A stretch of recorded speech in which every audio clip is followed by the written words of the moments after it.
Hey guys, today we're going to talk about population basics. And the reason I bring up Cape Cod is that the population of cod or fish off that particular coast is very important to us. We have fished them. That commercial fishing that you'll see over here in this picture is very important to the economy in that area. However, the cod catch in one recent year was 3,048 metric tons. That might sound like a lot, but in 1982 it was 57,000 metric tons, 19 times higher than it was in that particular year. Cape Cod is located off the coast of Maine, and if we zoom in it looks like this over here, but the population of fish there has changed. And because the population of fish there has changed, we can look at it as an example of populations. Geographic range is a descriptor we use to talk about populations. This particular slide shows a geographic range of an invasive species called hydrilla.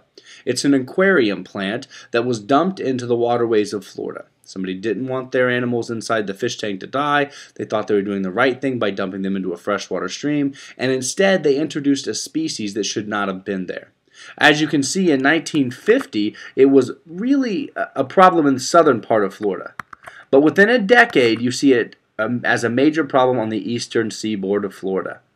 Within 2 decades, it had taken over almost the entire peninsula, and by 1990, the entire peninsula was completely engulfed and had started moving up into mainland United States. That's its geographic range, the area it takes up on a map. 2 other key descriptors we'll talk about with population is density and distribution. These 2 pictures up here show 2 different densities. On the left-hand side, you see an ant mound. If you think about the number of ants per square inch, there's a lot of them in that ant mound, and that would constitute a high density of organisms. There are very few organisms other than insects that will be this dense. If you think about a termite mound or an ant mound, you're really going to get a lot of organisms in one location. That's a high density. Typically speaking, the smaller the organism, the more densely they can be packed together. If you look at the right-hand picture, we're looking at the ducks in this pond. You can physically count these ducks. If you wanted to count the ants, it'd take you much longer. But with the ducks, it's quite easy to count them. There's a lot less per area, which means that they have a lower density. Like I said, typically speaking, the larger an animal, the lower its population density will be. We will talk about it in number of individuals per unit area. So for instance, with elephants, we might say there are 200 elephants per square mile on the reserve. That would be a population density description. Population distribution is another thing we'll talk about. There are 3 main types: random, uniform, and clump distribution. Random distribution is where organisms are arranged in no particular pattern. This typically occurs with wind-dispersed species, because the wind-dispersed species, like a wildflower, it will grow wherever the seed lands, and that is completely up to how windy it is. If it's not very windy, the seeds don't travel very far. If it is very windy, seeds could travel up to a mile. And so wind-dispersed species are a great example of random distribution. Uniform distribution is where they have equally spaced organisms. Now, this picture is actually a little misleading because you notice in this picture they're almost in perfect little lines. They do not have to be in lines. It really is how much space is between them. A great example for this is conifer trees of the boreal forest. Those particular trees, if you were to measure from one tree to its closest neighbor and do so for multiple different trees, you'd find that they're fairly uniform in how far apart they are. By far, the most common form of distribution is clumped. It's wherever organisms are grouped near their resources. Humans, for a very, very long time, and even still today, followed this particular pattern. For the longest time throughout history, humans would clump near water. It was a resource we could not live without, therefore we stayed near it. Next, we'll talk about population growth. And growth should imply to you that there's a change, and that it might imply to you that it's getting bigger, but it doesn't always have to. If you have a negative growth, it'll shrink. If you have positive growth, it'll get larger. But 4 main things contribute to this. First off, we have births and deaths. I think this is quite obvious. New organisms that are born are going to add to your population, hence the arrow pointing into this fish population picture. For all the fish that are in that population, if one dies, they leave the population. You no longer count them in it. And so deaths would subtract. Next up is immigration and emigration. In immigration, you have individuals moving into a location. The way I remember it is that it starts with an I, and in starts with an I. So immigration moves in. The opposite of that is emigration. It starts with an E, so it's like exit. Any organism that emigrates will leave a location. So to sum up, births and immigration will add to a population, and deaths and emigration will subtract from it. So let's take a look at growth rate itself. We can actually express that in the form of an equation. If we look here, growth rate equals birth rate plus immigration minus death rate and emigration. What we've really done is taken two parts. All of the individuals that get added minus all of the individuals that are taken away. Here's an example. 500 fish are born in 1 year. 221 fish die in that year. 22 fish move in and 19 fish move out. The 500 fish that are born is the birth rate, so we plug that in. The 221 fish that die is the death rate, so we'll plug that in. The 22 fish that move in is immigration, because it starts with an I, so it's like in, and we plug that in. And the 19 fish that move out is emigration, and so we'll plug that in. If we do our math, that comes out to 522 minus 240, so we have a growth rate of positive 282. That means that this population is growing. If that growth rate were to have been negative, then the population would be declining. We do see populations that decline. Typically speaking, it's going to be representative of some issues within the population. There are different types of growth rates, however. The graph that I have here demonstrates exponential growth, which simply means that the larger a population gets, the faster that it will grow. So its growth rate increases as its population size increases. The size of each generation of offspring will be larger than the generation before it. If we take a look at this particular line, and I connect the dots of it, what you'll see is that the graph itself is slowly starting to grow, and then once its population gets to a certain size, it really shoots up. If you represented this particular graph with a letter, you would probably say that it represents the letter J. Now, the particular J that I drew here is actually what the letter would look like itself, but if you imagine it for a moment, you can see that this particular line resembles a J. We call exponential growth curves J curves. And if you notice, like I said, we spend about 3 years with these rabbits just to get to 205 rabbits. But in the next 3 years, we end up at 839. That's a much larger growth rate. And then if you go 1 more year after that, we end up over 1,000 individuals. So as that population got larger, the growth rate increased as well.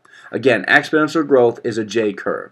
When we see exponential growth, it typically is indicative that a population is unrestricted. It has as many resources as it needs, and that means food, water, shelter. It's usually protected from predation, things that want to eat them, and it's usually protected from disease as well. Under those circumstances, we'll see exponential growth. Notice that I had a lot of exceptions that had to happen for exponential growth. We very rarely see exponential growth in nature. We'll see it in short spurts, but typically speaking, we don't see exponential growth naturally. If we look at that in different organisms, this particular one is about bacteria. The time scale is on the bottom, and the number of bacteria is on the y-axis. If we look at this x-axis, the bacteria spend a very long time at a very low number, about 4 hours. But once they peak past that 4-hour mark, now we start to see them really increasing. And if we look at this part of the graph, hopefully you're able to see that J shape again. That's an exponential growth curve. We're looking at this in 6 hours only. If we were to continue this, it would not look exponential, and we'll see what it would look like in reality. But any organism can grow exponentially. This is bacteria, and they're growing exponentially in 6 hours. But if we take a look at larger organisms, such as these elephants, these organisms can grow exponentially. If you look at the graph, it's still in the shape of a J. They spent a very large amount of time, about 500 years, in a very slowly growing population. But once they break that tipping point, they get more and more elephants, and then their growth takes on that very characteristic J shape. And they're showing exponential growth. But notice, it took them 750 years to get to that relative climax as compared to the 6 hours it took bacteria. And that's because larger organisms, typically speaking, will take longer to reproduce than smaller ones. However, it doesn't matter what the size of the organism is, they can still show exponential growth if they have no restrictions on their resources. So when do we see exponential growth in nature? Most of the time it's when organisms move into a new environment, such as the European gypsy moths. They were accidentally released from a laboratory near Boston, and these plant-eating pests have spread across the Northeast. This is an image of those gypsy moths, a male and a female, and these moths might look inconspicuous, however, they are not supposed to be in the United States. Because of that, they did not have any natural predators, and they did not suffer from diseases here. They had an abundance of resources, and with those key exclusions, they ended up growing exponentially and covering the eastern part of the United States. So if we don't see exponential growth, what type of growth do we see? The answer to that is logistic growth. And this occurs when a population growth slows and then stops following a period of exponential growth. If we take a look, I have 3 different species here graphed out. A paramecium, which is a single cellular swimming organism. A Daphnia, which is actually krill species that swims in the ocean, and then a fur seal. And the reason I showed these 3 different things is because they're going to show you 3 different levels or 3 different sizes of organisms. And you'll notice that the time changes. We have days, and they only go to about 15 for the paramecium. We have days going to 160 for these Daphnia, and we have time in years for the fur seal. So what happens to their population and logistic growth? Well, what you'll notice is they start off growing fairly slow, and then they see this period of very, very fast growth. But you'll notice, unlike an exponential growth, it tends to slow down. And what will happen is it'll eventually level off. That's what happens in logistic growth. If you look at the Daphnia, it has a very characteristic shape. If we looked at this and related it to an actual letter, what you might relate it to would be an S shape. And so we call logistic growth curves S curves. Notice it's split up into a couple main phases. First, we have what we call our exponential growth phase. Then we have a phase in which it starts to slow down and growth isn't moving as fast.